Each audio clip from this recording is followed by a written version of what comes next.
making another video about the situation at the Saginaw VA. More, what do I call it? Checking of the boxes of risk for somebody, again, African American person, African American male actually, an older guy that I talk to a lot. Kind of seeing a pattern here too at the VA, with particular risks, for particular groups. They just ignore it. But it's an older gentleman. No.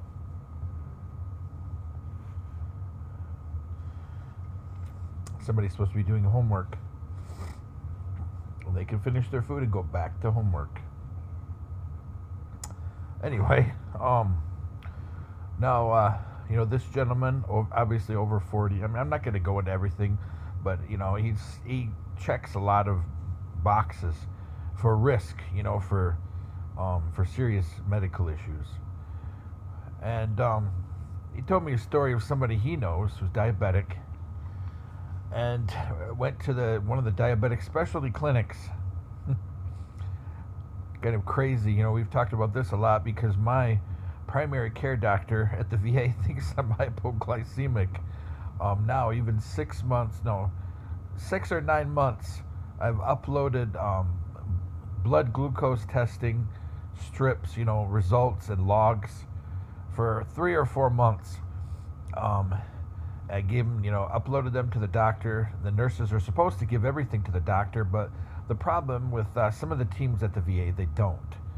You'll have nurses that are, they may barely be even an LPN, barely, acting as an NP. And they will sort through stuff and only take what they think is relevant or important to the doctor. And herein, that's the lead in to this story about what happened to a veteran today. Now, my friend, he told me a story of somebody, like I said, went to the diabetic specialty clinic. It was something simple, it was about socks, powders, insulin, just to talk about stuff like that, do the reordering, and then, they do a normal, physical check for people who are diabetic, just, see, like feet, mouth, eyes, I think that's it, feet, mouth, and eyes. And they check that stuff. Then they say, hey, what's your A1C3, and what's your morning fasting glucose level? I ask just general questions like that. They're like, what are you seeing every morning for the past couple weeks or the past couple months? Kind of get an idea of a range.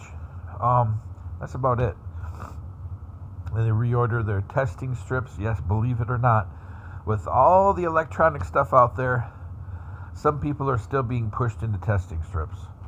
They're saying, oh, you need a prescription, which is not true. In the past 3 months, there are now 2 companies that sell them over the counter. You can actually get, you can be fully equipped with a continuous glucose monitor over the counter for, the cheapest is, I think, $25 or $30 a month. Don't ask me the company, I forget. Maybe Novartis? I could be wrong, though. And then there's another one that's got like a kind of gimmicky sounding names, which I can't remember right now.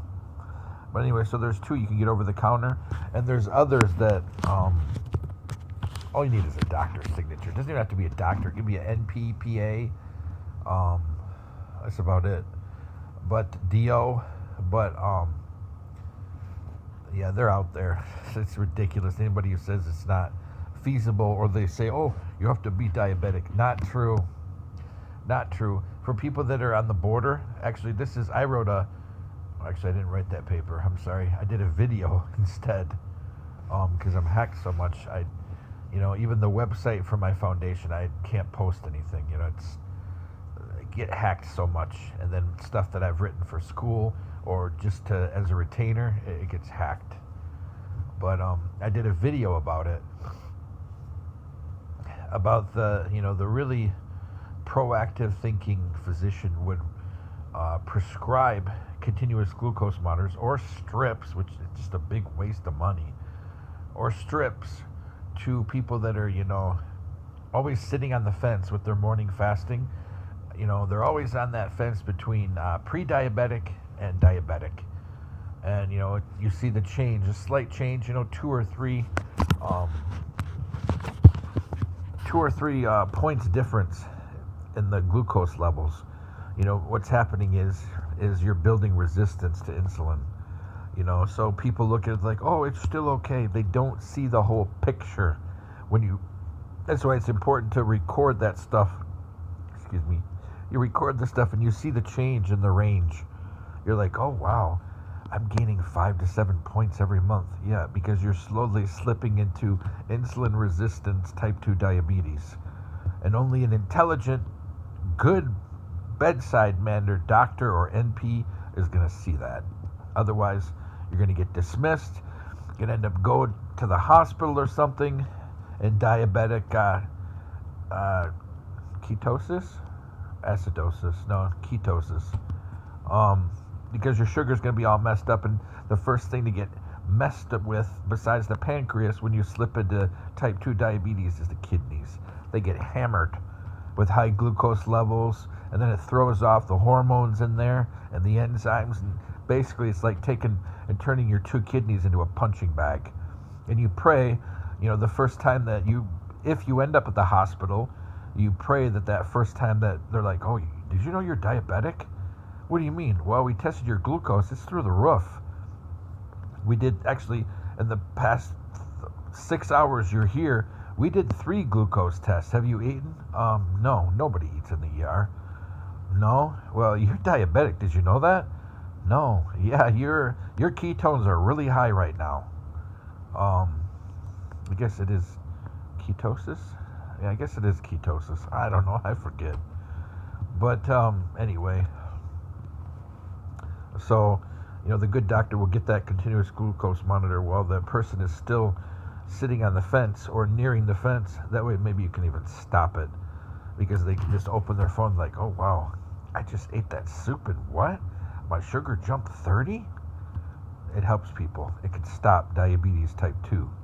Because once you go to insulin resistance type 2, in some ways it's worse than type 1, because there is absolutely nothing that can be done.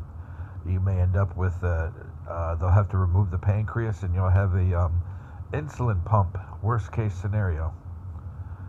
But, that's the most destructive, not just because, it's people who are born with diabetes, they learn to adjust. But when it's thrown on you, and your body is gradually getting worse and worse and worse, you're basically walking off a cliff without aggressive treatment and prevention strategies. But anyway, so my doctor still thinks I'm hypoglycemic. I just laugh.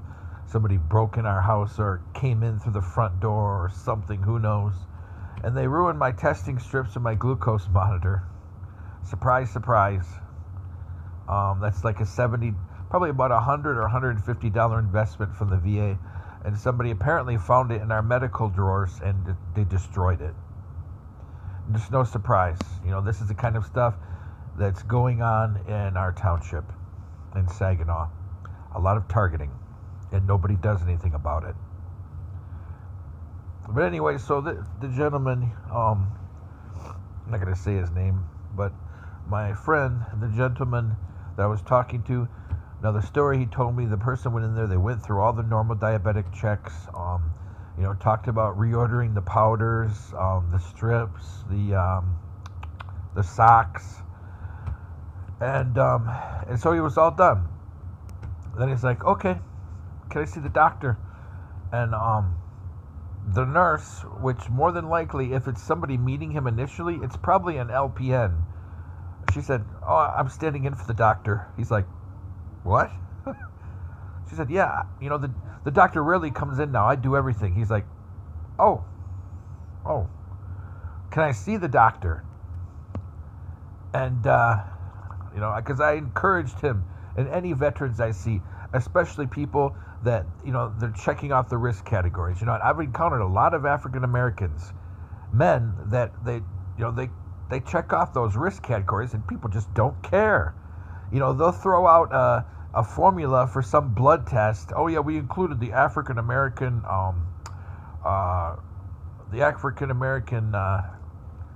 gosh, what would we call it in psychology? The skew formula, to prevent skewed data. So it disenfranchises somebody who's sick. But now with their health, they don't care. But so he's like, I'd like to see the doctor. It's supposed to be when I come in, that he said, the guy said, it's supposed to be when I come in, we go through the diabetic checks, we coordinate ordering my stuff to get it through the mail, and I see a foot doctor, at least see the foot doctor about feet, and mouth ulcers and stuff. The nurse is like, we don't do that anymore. And he's like, what? So he's firm. He says, I want to see the doctor. You're just a nurse, right? And she's like, yeah, I'm a nurse, but I'm standing in for the doctor. He's like, again, I want to see the doctor. So reluctantly, she goes across the hall, gone for a few minutes, and then the nurse comes back, and she's with the doctor, and he's like, hi, remember me? And he's like, yeah, what can I help you? He's like, well, I just saw the nurse. I want to see you too, look at my feet and stuff like that. And doctor's like, well, usually the nurse does everything now. So he looked at his feet. He's like, yep, look good to me. And then he looked at the nurse and he patted her on the knee. He's like, in the knee. That's kind of weird. But anyway, he patted her on the knee. He's like, good job, Nurse Ratchet. Well, he didn't say that. I'm adding that. That's editorial edition. But he said, good job, nurse.